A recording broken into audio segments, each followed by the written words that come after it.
Hey guys, so I wanted to make a video on things that anybody can do to have a more environmentally conscious wardrobe. Because I know if you're trying to be more eco-friendly and ethically minded, it can be really tough and it can get overwhelming, especially when it comes to clothing. So I'm going to talk about 3 things that you can do right now with the clothes you already own, and also things to think about when it comes to getting new clothes. The first thing I want to talk about is caring for your clothes.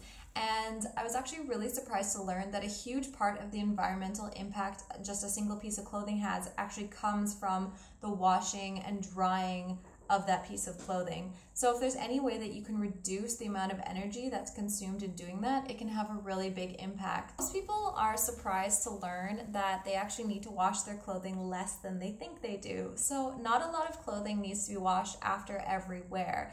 Of course, things that are right against your skin and things that you're sweating in need to be washed all the time.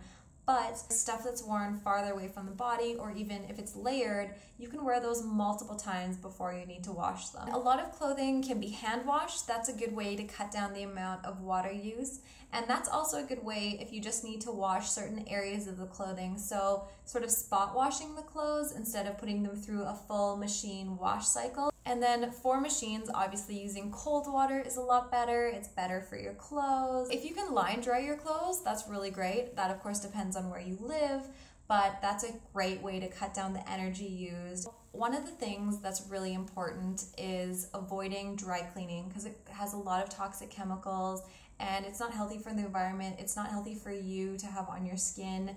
So the next thing I want to talk about is impulse buying. If you are an impulse buyer, it oftentimes means that you accumulate a bunch of clothing that you don't really wear. Maybe you got it because it was a great deal and you don't really get the use out of it that you should. I used to be a huge impulse buyer, and this was a really hard thing to kind of break from and change that shopping habit.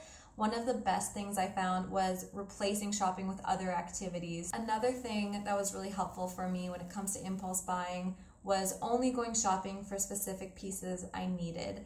And the way I do that is I keep a wish list. And so if I think of something that would work really well with my wardrobe or something that I think I need, I write it down and I spend a few weeks thinking about it and making sure that it's something that actually works. So when I'm putting together outfits, I'll oftentimes think about what's on my wish list and will that piece work really well with what I have already.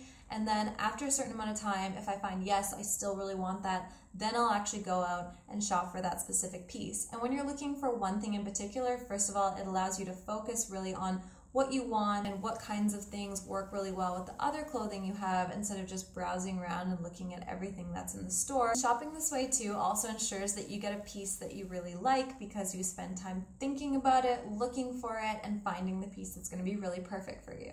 But the final thing is buying quality pieces over quantity and making sure that when you are done with those pieces, they are donated or that they can go to a new home.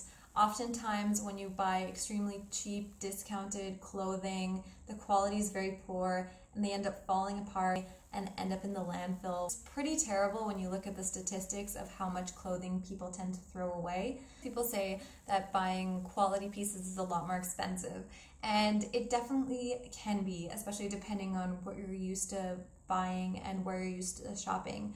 But if you take your clothing budget and maybe allocate it to 1 or 2 higher quality pieces versus 5 or 10 cheaper pieces, you'll still have the same clothing budget to work with and you'll have better quality pieces that will last you a lot longer. When looking for quality pieces, it's also important to think about how you're going to wear them, what they're going to go with that you already own, and just making sure that they're pieces that you'll have for quite a long time. So not something that's really on trend and you might only wear for a couple months. Look for pieces that are good investments that fit you well and that you know that you're gonna love. If at some point you no longer want these pieces of clothing, make sure that you give them a new life with someone else. There's a lot of different places that will take clothing donations. Something that I really recommend doing is getting a group of your friends together and having clothing swaps to make it a really fun night and everybody ends up with new to them pieces of clothing without having to buy anything new. So I hope you enjoyed this video. If you guys already do any of these things or if you have any other tips to add, I would love to hear about them in the comments below. Thanks so much for watching.